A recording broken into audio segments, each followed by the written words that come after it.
90वां दिन पाक कलाम में से पढ़ेंगे ज़बूर 39 उसकी पहली आयत से लेकर 13वीं आयत तक।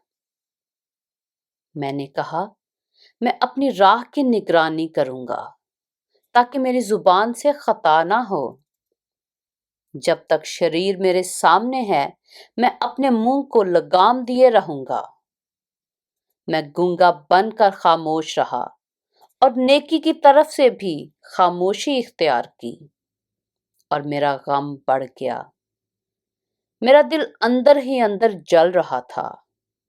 सोचते सोचते आग भड़क उठी। तब मैं अपनी जुबान से कहने लगा, ऐ खुदावंद, ऐसा कर कि मैं अपने अंजाम से वाकिफ हो जाऊं और इससे भी कि मेरी उम्र की मियाद क्या है। मैं जान लूं कि कैसा फानी हूं। देख, तूने मेरी उम्र बालिश्त भर की रखी है और मेरी जिंदगी तेरे हजूर बेहकीकत है। यकीनन हर इंसान बेहतरीन हालात में भी बिल्कुल बेसबात है। दर हकीकत इंसान साया की तरह चलता फिरता है। यकीनन वो फजूल घबराते हैं। वो जखीरा करता है और ये नहीं जानता कि उसे कौन लेगा। ऐ खुदावंद, अब मैं किस बात के लिए ठहरा हूं? मेरी उम्मीद तुझ ही से है। मुझको मेरी सब खताओं से रहाई दे। अहमकों को मुझ पर अंगुश्त नुमाई ना करने दे।